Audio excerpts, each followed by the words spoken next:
जो तस्वीरें आप अपनी टीवी स्क्रीन पर देख रहे हैं वो आपको विचलित कर सकती है। दरअसल नरसिंहपुर से हादसे की दर्दनाक तस्वीर सामने आई है, जहां जिले के ओवरब्रिज के पास एक बड़ा हादसा हो गया। तस्वीरों में आप देख सकते हैं कि एक 4 साल का मासूम अपनी बुआ के साथ जा रहा था। मौत से बेखबर बुआ और भतीजा आराम से सड़क पार कर रहे थे। उन्हें क्या पता था कि पीछे से आ रही बस काल बनकर उनको कुचल देगी। बस ड्राइवर ने महिला और मासूम को इतनी बेदर्दी से रौंदा कि मासूम की मौके पर ही मौत हो गई। वहीं गंभीर रूप से घायल महिला ने इलाज के दौरान दम तोड़ दिया। फिलहाल पुलिस सीसीटीवी के आधार पर ड्राइवर की तलाश में जुट गई है। बता दें कि ये बस नरसिंहपुर से सागर जा रही थी, तभी ये हादसा हुआ।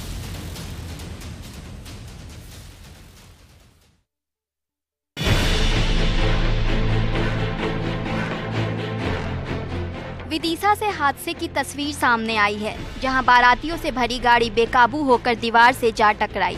हादसा कितना भयानक था इसका अंदाजा आप तस्वीरें देखकर लगा सकते हैं। हादसे में 3 जिंदगियां खत्म हो गई। हादसे में ड्राइवर सहित 3 लोगों की मौके पर ही मौत हो गई। वहीं हादसे में 7 लोगों की हालत गंभीर बताई जा रही है, जिनका जिला अस्पताल में इलाज किया जा रहा। बता दें कि बारातियों से भरी गाड़ी बीना से वापस विदिशा आ रही थी। इसी दौरान ये हादसा हो गया। ये पूरी घटना सागर रोड के चकपाटनी गांव की बताई जा रही है। इधर पुलिस ने मामला दर्ज कर हादसे की वजह की जांच शुरू कर दी है।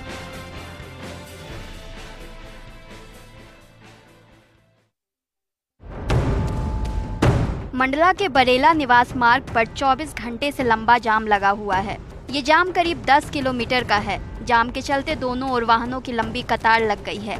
आलम यह है कि जाम के चलते बीच जंगल में भूखे प्यासे कई वाहन चालक अपने वाहन लेकर खड़े हुए हैं।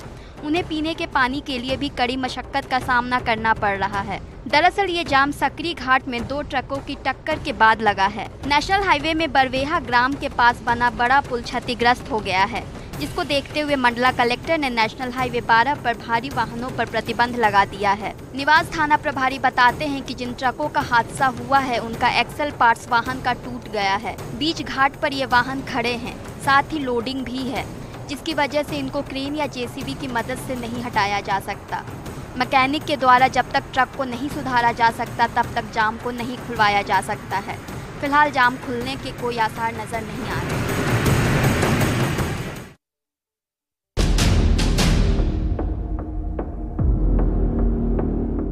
अब खबर इंदौर से, जहां देपालपुर सागर डैम पर बारात से भरी बस ने कार को टक्कर मार दी।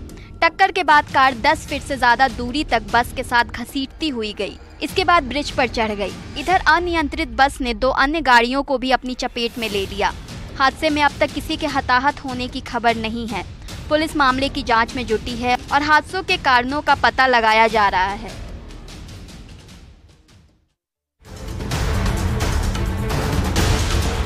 कवर्धा में खड़ी ट्रक से मिनी ट्रक टकराने की भीषण तस्वीर सामने आई है। ट्रकों की हालत देखकर ही अंदाजा लगाया जा सकता है कि टक्कर कितनी जोरदार रही होगी।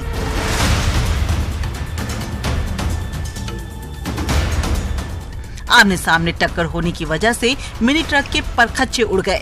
बता दें कि हादसा रायपुर जबलपुर NH पर हुआ।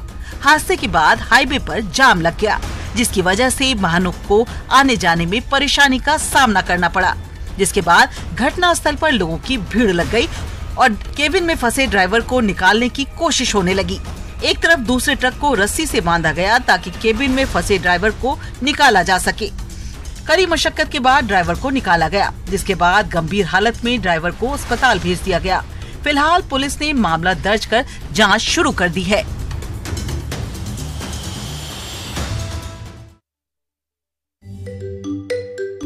छत्तीसगढ़ के दुर्ग में पिछले 3-4 दिनों से बंदरों का आतंक जारी है। बंदर इतने उत्पाती हो गए हैं कि वो इंसान पर हमला करके उन्हें घायल कर रहे हैं। ऐसी ही तस्वीर सामने आई है दुर्ग से, जहां एक घर में बंदर घुस आया। बंदर बड़े आराम से घर के ड्रेसिंग टेबल पर बैठा हुआ और खुद को निहार रहा है। जहां इंसान खुद को शीशे में निहारता है, ठीक वैसे ही। इतने में बंदर को देख एक युवक पीछे से आता है और उसे कीला देता है। बंदर पहले तो युवक को नजरअंदाज कर देता है, फिर जब बार बार युवक बंदर को परेशान करता है तो बंदर उस पर झपट्टा मार देता है। इस पूरी घटना का वीडियो सामने आया है। बता दें कि छत्तीसगढ़ में बंदरों ने अब तक 9 लोगों को बुरी तरह घायल कर दिया है। इधर ओडिशा से आई एक 55 साल की महिला के पैर को बंदर ने बुरी तरह काटा, जिससे उसे रायपुर मेकाहारा रेफर करना पड़ा। बंदर ने महिला के पैर से मांस नोच लिया है। दुर्ग डीएफओ ने बताया कि शहर में बंदर उत्पाती हो गए थे। वो लोगों पर हमला करने लगे थे। उन्होंने सबसे पहले कुछ लोगों पर हमला किया। इसके बाद महिला को इतनी बुरी तरह काटा कि उसके पैर की हड्डी दिखने लगी है।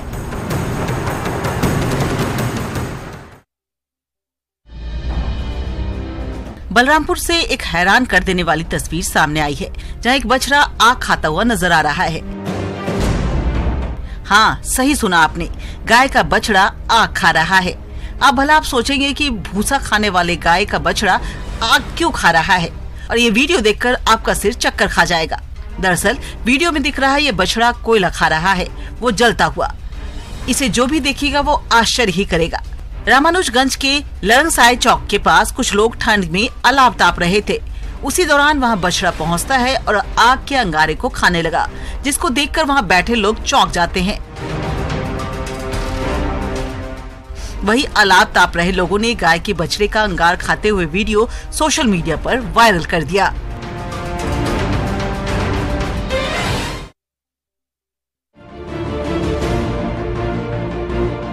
सागर में उस वक्त हड़कंप मच गया जब खेत जा रहे ग्रामीणों ने खेत में लगी फेंसिंग में एक तेंदुए को फंसा देखा।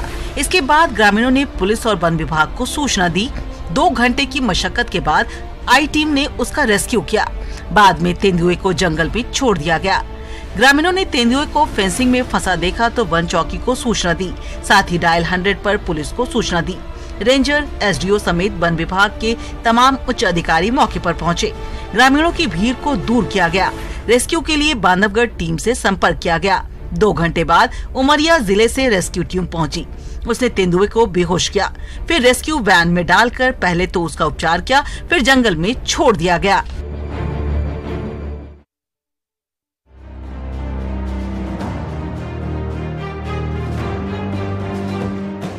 रेल सुविधा के मामले में नीमच पिछड़ता जा रहा है। एक जमाना था जब नीमच से लंबी दूरी के लिए ट्रेनें मिलती थी और नीमच जिले के यात्रियों को रतलाम, चित्तौड़गढ़ और कोटा नहीं जाना पड़ता था।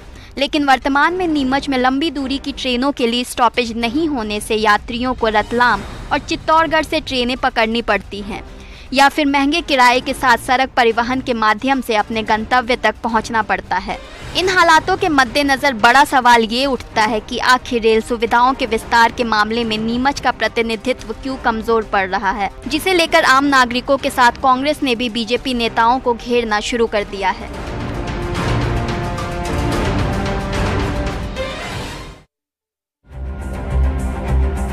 जबलपुर के गोरखपुर थाना के रामपुर में एक व्यापारी की आंख में मिर्ची डालकर लूट की वारदात सामने आई है। दरअसल रामपुर निवासी दिलीप कुमार अपनी मील से करीब 4.5 लाख रुपए लेकर लौट रहे थे।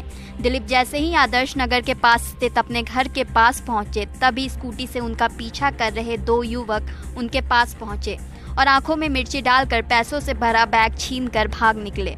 बता दें कि रामपुर नेशनल कॉलोनी में रहने वाले विनीत मरवाह, जिनका की गुरंडी में तेल मिल का कारोबार है, वो एक्टिवा से जब अपने घर आ रहे थे और जैसे ही सोसाइटी के भीतर गए तो वहां पे 2 लड़के एक्टिवा में बैठे हुए थे। विनीत मरवाह के पास आते ही दोनों बदमाशों ने उनकी आंख में मिर्ची का पाउडर फेंका और उनके पास रखे बैग को लेकर फरार हो गए। विनीत मरवाह ने कुछ दूर तक उनका पीछा भी किया, लेकिन एक्टिवा सवार दोनों बदमाश तब तक फरार हो चुके थे। पूरी घटना सीसीटीवी में कैद हो गई है, जिसके आधार पर पुलिस लुटेरों की तलाश कर रही है।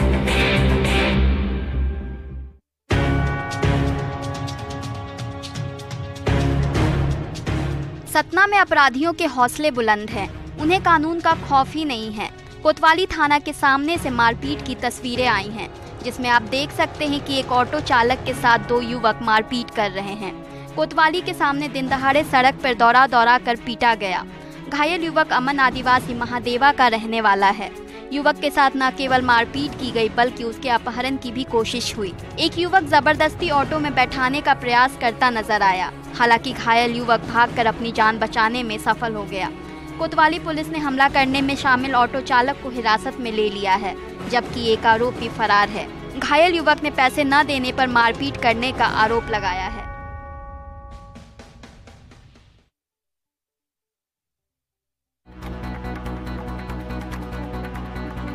धार में निकाय चुनाव के दौरान व्हीलचेयर उपलब्ध नहीं होने की वजह से बुजुर्ग मतदाताओं को परेशानियों का सामना करना पड़ा। दरअसल धार में चल रहे निकाय चुनाव के दौरान मतदान क्रमांक 10 में जिस व्हीलचेयर को बुजुर्ग मतदाताओं के लिए उपलब्ध कराया गया वह खराब निकला, जिसके बाद बुजुर्ग मतदाताओं को पैदल ही मतदान केंद्र जाना पड़ा। दरअसल महिला विकलांग होने के बाद भी मत का प्रयोग करने पहुंची थी, जिसके लिए विकलांग महिला की लोगों ने सराहना की और मतदान के लिए लोगों को प्रेरित किया। मतदान के दौरान विकलांग और असहाय बुजुर्ग मतदाताओं के लिए व्यवस्था न किए जाने को लेकर मतदाताओं में नाराजगी देखने को मिली।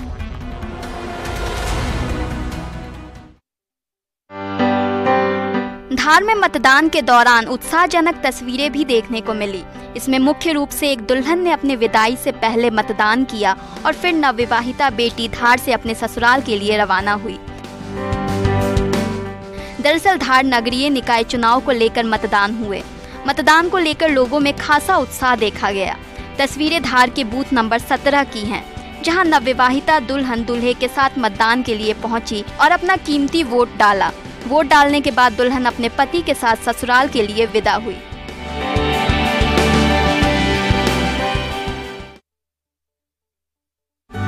धान के कटोरे से हजारों किलोमीटर दूर सफेद बर्फ की जमीन को देखना हर किसी का ख्वाब होता है, लेकिन कुछ जुनूनी ऐसे भी होते हैं जो न केवल ये ख्वाब पालते हैं बल्कि अपने ख्वाबों को पूरा भी करते हैं।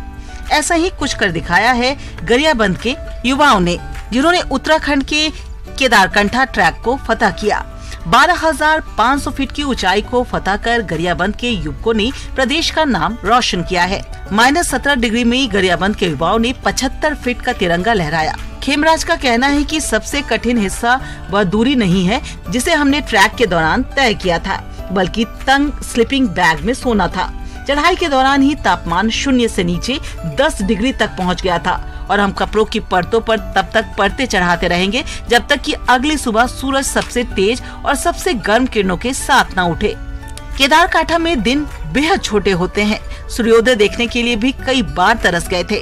रात के अंधेरे में टॉर्च लेकर चलना और बर्फीली हवाओं को चीरते हुए चलना बेहद चुनौतियों जैसा था, लेकिन बर्फ के पहाड़ों की चोटी को फतह कर खेमराज और उनके साथियों ने दिखा दिया कि मेहनत से हर मंजिल को चूमा जा सकता है।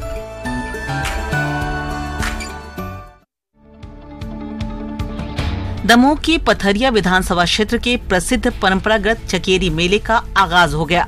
पथरिया विधायक रामबाई ने विधानसभा के सभी लोगों से मेले में शामिल होने का आग्रह किया। उन्होंने भाभी, कक्का, काकी, अधिकारियों और कर्मचारियों को मेले में शामिल होकर सांस्कृतिक कार्यक्रम का आनंद लेने को आमंत्रित किया। कार्यक्रम के शुरू होते ही मेले में बार बालाओं के ठुमके शुरू हो गए।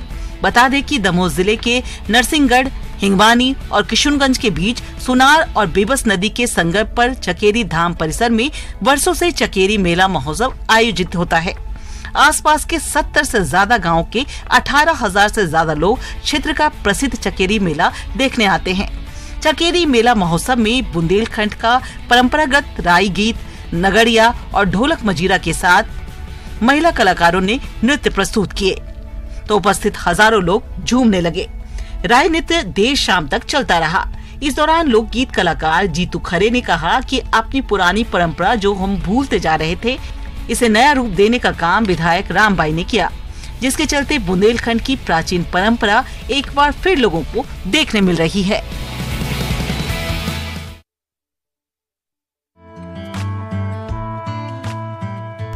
नल जल योजना के तहत पाइपलाइन के लिए हो रही खुदाई के दौरान मुगलकालीन सिक्के मिले हैं। इन सिक्कों की संख्या 65 है। ज्यादातर सिक्के चांदी के हैं। पुरातत्व विभाग की टीम ने निरीक्षण कर सिक्कों को जांच के लिए रखा है। ब्लॉक के ग्राम बरगांठ चरभाटा के पाइपलाइन के लिए खुदाई चल रही थी, तभी कर्मचारियों ने चांदी और कुछ धातु के सिक्के देखे। सभी सिक्के एक पात्र में रखे हुए थे। मामले की सूचना तत्काल डोंगरगांव पुलिस को दी गई। इसके बाद पुलिस ने मौके पर पहुंचकर पहले खुदाई बंद कराई। मामले की जानकारी पुलिस अधीक्षक और पुरातत्व विभाग सहित संबंधित मजिस्ट्रेट को दे दी गई है। सूचना मिलते ही पुरातत्व विभाग ने चांदी के 65 सिक्के और 2 एंठी और 3 अन्य आभूषण को अपने कब्जे में ले लिया है। सभी में मुगल कालीन अरबी भाषा में कुछ शब्द लिखे हुए हैं। खुदाई में जब्त सिक्के और आभूषण को जब्त किया गया।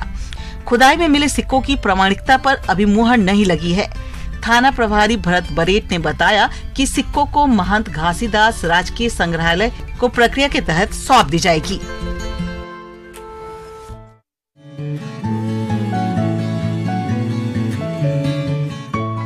लाल जोड़ा पहनी दुल्हन और सेहरा बांधे खड़ा दूल्हा। एक नहीं बल्कि कई सारे दूल्हा और दुल्हन आपको अपनी टीवी स्क्रीन पर नजर आ रहे होंगे। दरअसल ये नजारा है पेंड्रा के मरवाही के लोहारी में चल रहे सामूहिक विवाह कार्यक्रम का, जहां मुख्यमंत्री विवाह योजना के अंतर्गत जिले के 144 जोड़ों की शादी कराई गई। 144 जोड़ों ने अग्नि को साक्षी मानकर एक दूसरे के साथ 7 फेरे लिए और अपनी अपनी दुल्हन की मांग में सिंदूर भरा। इस दौरान विधानसभा अध्यक्ष डॉक्टर चरणदास महंत और सांसद ज्योत्सना महंत ने समारोह में शामिल होकर वर वधू को आशीर्वाद दिया।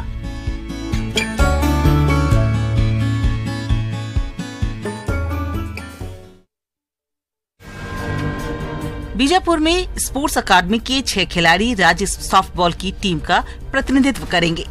ओडिशा के जगन्नाथपुरी में 5 से 9 फरवरी तक 44वीं सीनियर सॉफ्टबॉल नेशनल प्रतियोगिता का आयोजन किया जा रहा है। इसमें हिस्सा लेने के लिए खिलाड़ी बीजापुर से राजधानी रायपुर के लिए रवाना हो चुके हैं। प्रतियोगिता को लेकर खिलाड़ी प्रैक्टिस करते दिखे। ब्लू यूनिफॉर्म पहने खिलाड़ियों ने मैदान पर जमकर पसीना बहाया। इसी दौरान अधिकारियों ने खिलाड़ियों का हौसला बढ़ाया ताकि उनका मनोबल बना रहे।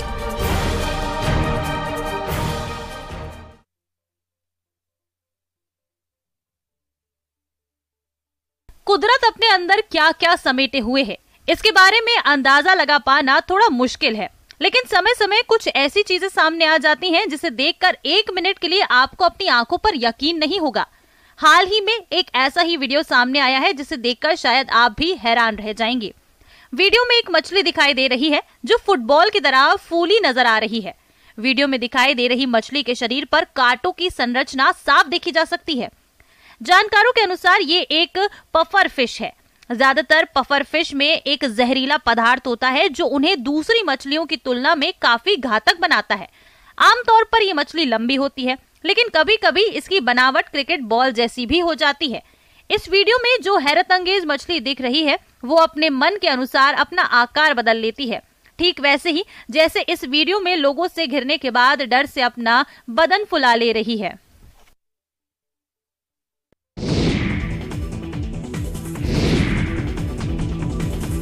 उत्तराखंड की पहाड़ियां चांदी सी चमक रही हैं। प्रदेश के ज्यादातर हिस्सों में बर्फबारी हुई है।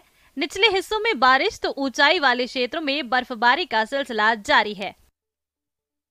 विश्व विख्यात केदारनाथ धाम में एक बार फिर बर्फबारी शुरू हो गई है। शुक्रवार सुबह से यहां रुक रुक कर बर्फबारी हो रही है। इससे इस धाम की छटा देखते ही बनती है। भले ही केदारनाथ धाम के कपाट इन दिनों बंद है और यहाँ किसी भी तरह की हलचल नहीं है, लेकिन यहाँ का नजारा देखकर किसी का भी दिल इसके दीदार के लिए मचल सकता है। हेलीकॉप्टर से ली गई तस्वीरों में भी कुदरती सुंदरता का शानदार नजारा देखा जा सकता है। मंदिर के शिखर से लेकर शंकराचार्य की समाधि स्थल तक सब बर्फ से ढका हुआ है। मौसम के बदले मिजाज के साथ गंगोत्री धाम सहित हर्षिल घाटी में भी बर्फबारी हुई। उधर यमुनोत्री धाम में भी सीजन की पहली बर्फबारी हुई है।